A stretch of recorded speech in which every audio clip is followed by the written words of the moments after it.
सबसे पहले भगवान भोलेनाथ के चरणों में प्रणाम करती हूँ, मेरा प्रणाम स्वीकार हो। आदि शक्ति माँ भवानी गौरा के चरणों में प्रणाम करती हूँ, मेरा प्रणाम स्वीकार हो।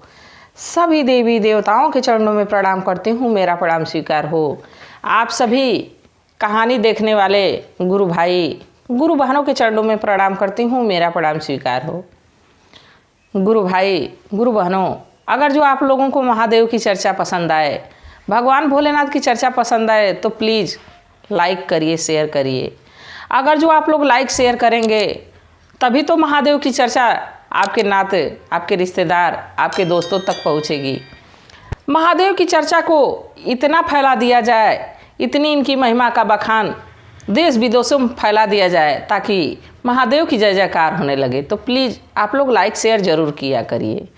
और अगर जो आप लोग चैनल पे नए हैं तो सब्सक्राइब कर लीजिए ताकि जो भी वीडियो पड़े वो आप लोगों तक पहुंच जाए। और कमेंट में महादेव का नाम ज़रूर लिखिए। महादेव का नाम लिखने से, बोलने से सारे कष्ट दूर हो जाते हैं। तो महादेव का नाम ज़रूर लिखिए। देखिए, चाहने से हर चीज़ अपनी नहीं हो जाती। चाहने से हर चीज़ अपनी नहीं हो जाती। हर मुस्कुराहट खुशी नहीं हो जाती। देखिए गुरु भाई गुरु बहनों, परिवार में अगर जो कोई व्यक्ति पूरे परिवार का जिम्मेदारी लेके चल रहा हो तो कभी कभी उसको लगता है कि हम नहीं रहेंगे तो इनका क्या होगा, हमारे परिवार वालों का क्या होगा। जैसे मान लीजिए हम हैं, हम सोचेंगे कि हमारे परिवार का हम नहीं रहेंगे तो कैसे चलेगा। तो ज़रूरी नहीं है कि हम ही सबका चला रहे हैं और हम नहीं रहेंगे तो अच्छी व्यवस्था नहीं हो पाएगी, अच्छा से घर नहीं चल पाएगा। ऐसा नहीं होता है। बाकी कुछ व्यक्ति ऐसा ही सोचते हैं कि हम नहीं रहेंगे तो हमारे परिवार का कौन देखेगा, कौन करेगा, इन लोगों का कोई इस दुनिया में नहीं रह जाएगा। ऐसा नहीं होता है। हो सकता है कि हमारे ना रहने के बाद हमारे परिवार का और अच्छे से हो, काम चलने लगे, उनका जो व्यवस्था है और बढ़िया हो जाए भगवान की कृपा से। ये कौन जानता है, हमसे ज़्यादा सुख सुविधा में हो सके रहने लगें। तो ऐसा नहीं सोचना चाहिए। तो आज की कहानी इसी पे आधारित है। कहानी को अंत तक देखिएगा। कहानी बहुत ही अच्छी है। अंत तक देखेंगे तभी आपको इस कहानी का रहस्य पता चलेगा कि क्या महादेव की कैसे कृपा हुई और क्या शिष्य करता है और महादेव कैसे उसको दर्शन देते हैं। तो कहानी को अंत तक देखिएगा। कहानी कोई भी हो, आधा अधूरा देखने से आधा अधूरा ज्ञान प्राप्त होता है और महादेव का अपमान होता है आधा अधूरा कहानी देखने में। तो प्लीज़ आप लोग कहानी को पूरा सुना करिए। एक परिवार था। सुखुआ समझिए कि उस घर का सारा करता धरता था। सुखुआ नाम का व्यक्ति एक कंपनी में काम करता था। वही अपने परिवार का पूरा खर्च देखता था। उसके माता पिता, उसके भाई बहन, उसके पत्नी, सब लोग उसी पे आश्रित थे और वो भी अपने परिवार के लिए बड़ा मेहनत करता था। बड़ी लगन से अपने परिवार का ध्यान रखता था। अपने माता पिता का ध्यान रखता था, दवा दारू का, अपने पत्नी का ध्यान रखता था, अपने भाई के पढ़ाई लिखाई का ध्यान रखता था। मतलब सुखुआ बड़ा मेहनत करता था। वो बड़ा सरल व्यक्ति था। भगवान को नहीं जानता था कि भगवान कौन है, ना कभी पूजा पाठ किया करता था। वो बस कर्म को ही पूजा बना के चलता था कि हम कर्म नहीं करेंगे, काम अगर जो हम नहीं करेंगे तो पैसा नहीं आएगा, पैसा नहीं आएगा तो हमारी पत्नी का तकलीफ़ होगा, हमारे पिता की माता की दवा कैसे चलेगी, हमारा भाई कैसे पढ़ पाएगा। तो उसी को अपना कर्म बना लिया था, कर्म को ही पूजा बना लिया था। और सुखुआ बड़े मेहनत लगन से कंपनी में काम करता था। अब एक दिन सुखुआ की पत्नी देर तक सोई ही रह गई। सुखुआ उठा तो लेट हो गया था, भोजन बन नहीं पाया था। बिना भोजन खाए कंपनी पहुंचा और जब कंपनी पहुंचा तब पर भी लेट हो चुका था। अब कंपनी का मालिक कहा कि इतना लेट क्यों आए हो। तो सुखुआ कहा कि कुछ परेशानी आ गई है सेठ जी, आइंदा हम लेट नहीं करेंगे। तो सेठ जी कहे कि नहीं नहीं, आज तो तुमको काम नहीं मिलेगा क्योंकि तुम लेट हो गए हो, तुम्हारे जगह पे किसी और कर्मचारी को मैं लगा दिया हूँ, आज तुमको काम नहीं मिलेगा, तुम घर लौट जाओ। तो लगा उनसे रिक्वेस्ट करने, लगा निवेदन करने कि नहीं नहीं मालिक, आज के बाद कभी ऐसी गलती नहीं होगी, मैं हमेशा समय से कंपनी पहुंचता हूं और हमेशा कोशिश करता हूं कि समय से पहुंचूं और आगे भी समय से आऊँगा, आज लेट हो गया है मालिक। बाकी देखेंगे कि कोई सेठ रहे, कोई महाजन रहे, कोई दुकान का मालिक रहे, कोई इतना कठोर रहता है कि दूसरों को बात को समझ नहीं पाता है कि हो सके उस पर कोई परेशानी आ गई हो सके रास्ते में उसकी साइकिल ख़राब हो गई हो सके रास्ते में कोई परेशानी आ गई हो तो लेट आया है। इस बात को मालिक समझ नहीं पाते हैं, क्योंकि वो तो अमीरी का जीवन जी रहे हैं, उनके अंडर 100 लोग 50 लोग काम कर रहे हैं, तो वो लोग इस बात को समझ नहीं पाते हैं कि गरीबों का जीवन कैसे चलता है। अब सुखुआ लाख उनसे निवेदन किया, लाख रिक्वेस्ट किया, बाकी सेठ जी नहीं माने, सुखुआ को घर लौटा दिए। सुखुआ दुखी मन से घर लौटा। जब घर लौटा तो उसके माता पिता देखे कि सुखुआ लौट आया, सब लोग चिंतित, कहे कि पुत्र क्या हुआ है, तो कहा आज काम नहीं मिला है, आज थोड़ा लेट हो गया था। बड़ा उदास मन से बैठ गया। धीरे धीरे 2-3 घंटा बीता। जब दोपहर हुई तो उसका दिमाग तो चल नहीं रहा था। रोज़ काम करने वाला व्यक्ति यही सोच रहा था कि आज तो एक पैसे का काम नहीं किया हूँ, कैसे हमारे परिवार का साग सब्जी का काम चलेगा, कैसे हमारे घर खर्च का काम चलेगा, एक दिन फालतू का नुकसान हो गया। यही सुखुआ सोच रहा था।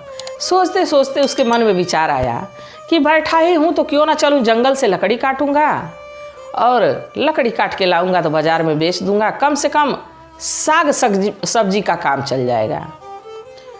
तो सुखुआ घर में से कुल्हाड़ी उठाया और लेके जंगल पहुंच गया गुरु भाई गुरु बहनों, लकड़ी काटने के लिए।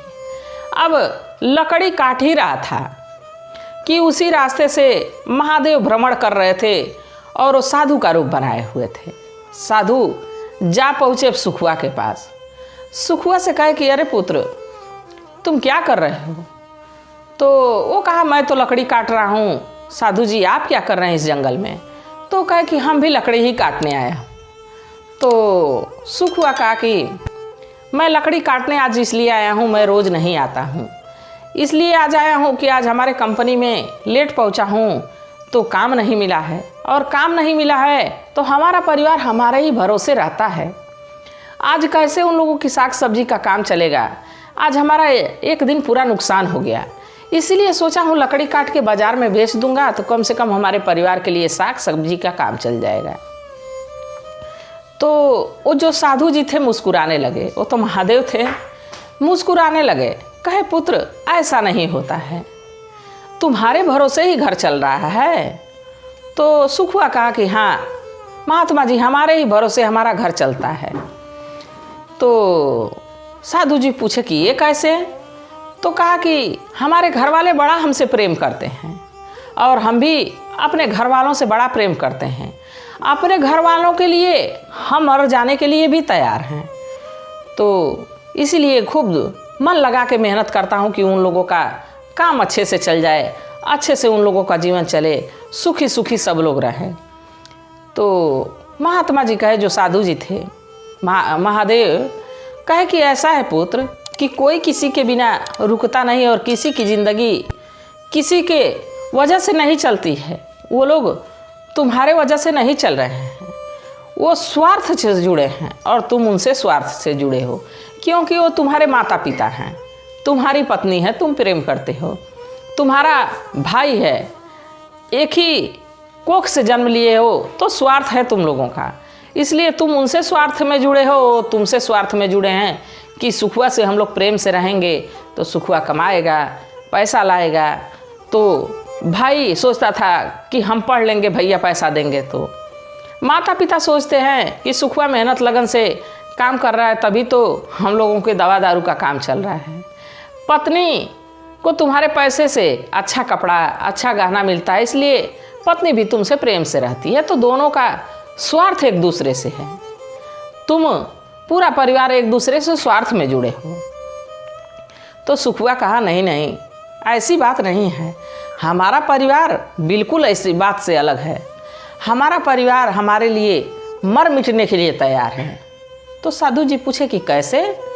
तो सुखुआ कहा कि हमारी माँ, हमारे पिताजी कहते हैं कि बेटा, अगर जो तुम्हारे साथ कोई अनहोनी ना हो, अगर जो तुम हमारे साथ नहीं रहोगे तो उस दिन हम भी रो रो के तड़प तड़प के तुम्हारे बिना मर जाएंगे।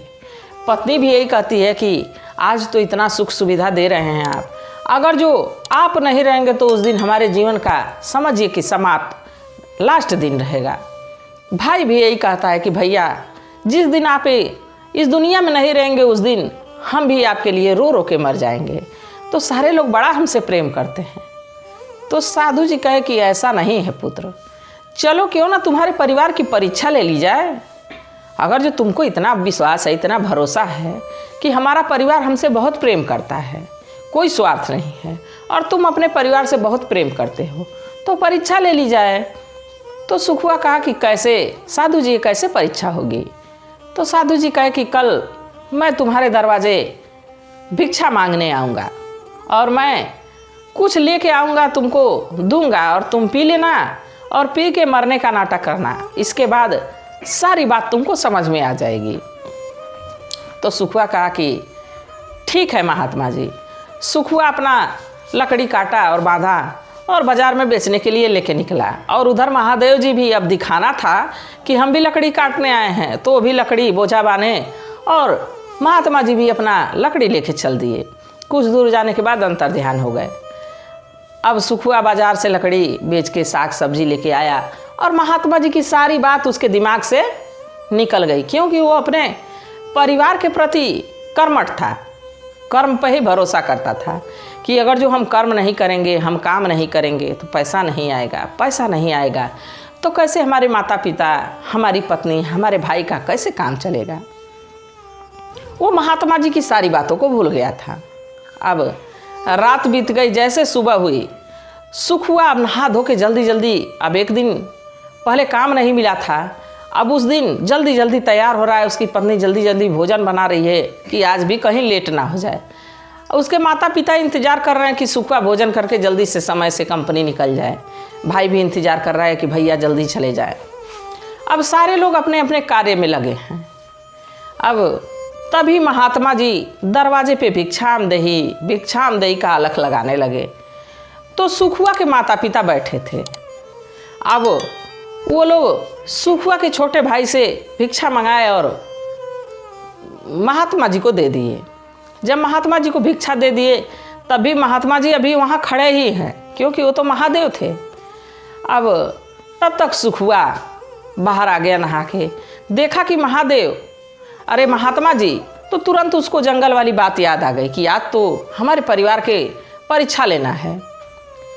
तो सुखुआ कहा कि अरे महात्मा जी, आप कैसे आए हैं? तो महात्मा जी कहे कि अरे बेटा, भोजन का टाइम है, थोड़ा भोजन करा देते। तो सुखुआ कहा कि ज़रूर, हम आपको अभी भोजन कराते हैं। और घर में गया, पत्नी बनाई थी सब्जी रोटी पानी लेके आया और महात्मा जी को बड़े प्रेम से खिलाया। जब महात्मा जी खा चुके तो कहे पुत्र, उसके माता पिता सुखुआ के बैठे थे, उसका भाई भी बैठा था, सुखुआ भी बैठा था।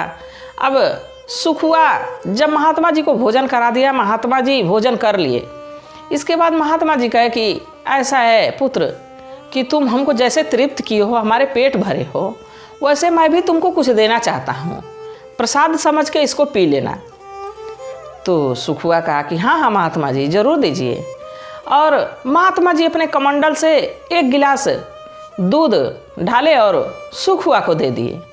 अब सुखुआ जैसे ही पिया वैसे ही मूर्छित होके और वहीं गिर पड़ा, वो मरने का नाटक कर दिया। तो अब महात्मा जी को तो परीक्षा लेनी थी, सुखुआ को भी अपने परिवार की परीक्षा लेनी थी। सुखुआ मृत्यु की अवस्था में पूरा वहाँ लेट गया। महात्मा जी उसकी नब्ज को टटोले और कहे कि ये तो अब इस दुनिया में नहीं रहा, चल बसा, ये तो अब भगवान के पास चला गया।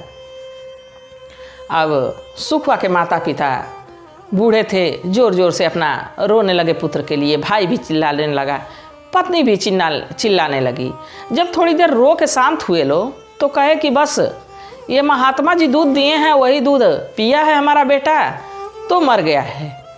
पत्नी भी यही बात कह रही है, महात्मा जी जो दूध आप दिए हैं वही हमारे पति पिए हैं और मर गए हैं। भाई भी यही कह रहा है। अब सारे लोग इल्ज़ाम किस पे लगा रहे हैं? महात्मा जी पे लगा रहे हैं। अब महात्मा जी कहे कि हाँ अब तो ये मर गया, अब क्या होगा, अब तो इसका अंतिम संस्कार करना होगा। तो पत्नी रोए जा रही है। तो कहे लो कि ये बताओ, महात्मा जी कहे कि ये बताओ कि तुम रो रो के कह रही हो कि हम मर जाएंगे आपके बिना, हम मर जाएंगे आपके बिना, क्या तुम मर सकती हो?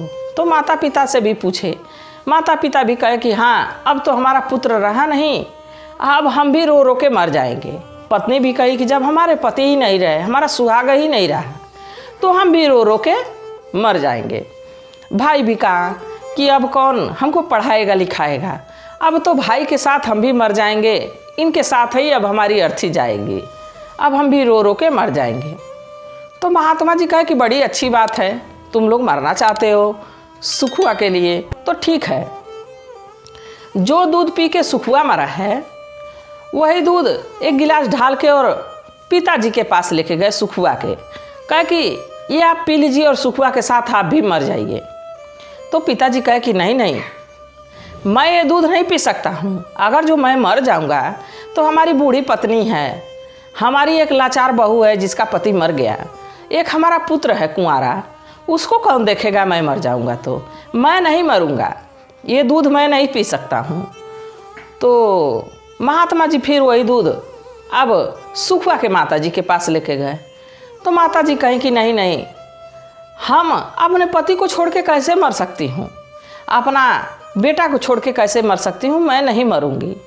अब माता जी भी दूध नहीं पी, पत्नी के पास लेके गए महात्मा जी दूध। तो पत्नी कह रही है कि अब यही हमारी किस्मत में लिखा था कि ये मर गए, तो मैं भरी जवानी में मैं क्या मर के करूँगी, हमको नहीं मरना है, हम अभी जीना चाहती हूँ। फिर वही दूध भाई के पास लेके गए महात्मा जी। तो भाई कहा कि भैया तो थोड़ा ज़िंदगी देख भी चुके थे, थोड़ा जीवन जी भी चुके थे, उनकी शादी हो गई थी, वो दुनिया देख चुके थे, और मेरा तो ना शादी हुआ है, ना मेरी पढ़ाई पूरी हुई है, ना मैं कहीं बाहर विदेश गया हूँ, मैं जानता ही क्या हूँ दुनिया के बारे में कि मैं अभी मर जाऊँ, मैं नहीं मरना चाहता हूँ। तब महात्मा जी कहे, सुखुआ को इशारा किए, सुखुआ उठ के बैठ गया और सुखुआ से कहे कि क्या हुआ पुत्र, अभी तो सभी तुम्हारे लिए मरने के लिए तैयार थे और अब कोई नहीं मरना चाहता है। अब जब ये बात देखा सुखुआ, तो सुखुआ से वो महात्मा जी कहे कि देखो पुत्र, कोई किसी के लिए मरता नहीं है और ये कहने सुनने की बात है। और तुरंत वहीं महादेव अपने रूप में सबको दर्शन दिए, क्योंकि वो निर्छली था, सुखुआ जो था बिल्कुल निर्छली व्यक्ति था। अब वहीं पे भगवान भोलेनाथ उनको दर्शन दिए, कहे पुत्र कर्म करो, बाकी भगवान को भी याद करो। तो सुखुआ कहा कि नहीं नहीं प्रभु, अब तो हम आप ही के साथ चलेंगे, अब इस दुनिया में हम नहीं रहेंगे, इस धरती पे हम नहीं रहेंगे, सारे लोग मुझसे स्वार्थ से जुड़े हैं। तो भगवान भोलेनाथ समझाए कि नहीं पुत्र, मेरे समझाने का ये तात्पर्य नहीं, ये मतलब नहीं है कि तुम हमारे साथ चल दो, तुम जोगी हो जाओ, तुम फकीर हो जाओ, ये नहीं हमारे समझाने का मतलब है। तुम कर्म करो, अपने माता को देखो, अपने पिता को देखो, अपनी पत्नी को देखो, भाई को देखो, पूरे घर संसार को देखो, बाकी उसी में से समय निकाल के भगवान को भी याद करो, किसी भूखे दुखे को भोजन भी कराओ, किसी कोई परेशानी में है तो उसका साथ भी दो, मैं ये समझाना चाहता हूँ। फिर सुखुआ को महादेव की बात समझ में आई। महादेव कहे कि मांगो, तुम क्या मांगना चाहते हो? तो सुखुआ कहा कि हे प्रभु, हम कुछ नहीं चाहते हैं, बस यही चाहते हैं कि आपकी भक्ति करते हुए हमारा दम निकले। महादेव तथास्तु कहे और वहाँ से अंतर्ध्यान हो गए। तो देखिए सुखुआ महादेव को कैसे पा गया, भगवान भोलेनाथ को कैसे पा गया। और इस कहानी से यही पता चलता है कि कोई किसी के बिना नहीं रहता है। अगर जो कोई व्यक्ति हमारे बीच में नहीं रहे तो उसके बिना ऐसा नहीं है कि घर रुक जाए, कोई काम रुक जाए, वो काम हो सके उससे बढ़िया से चल रहा हो सके उससे बढ़िया से चलने लगे। तो इसलिए कोई किसी पे आश्रित नहीं होता है और ना ही किसी के बिना कुछ काम रुक जाता है। तो तो गुरु भाई गुरु बहनों कहानी कैसी थी ज़रूर बताइएगा। और मैं भी महादेव से प्रार्थना करती हूँ कि हे शिव गुरु, हे भगवान भोलेनाथ, सभी कहानी देखने वाले गुरु भाई गुरु बहनों पे अपनी दया दृष्टि बनाए रखिएगा, इसी कामना के साथ। हर हर महादेव।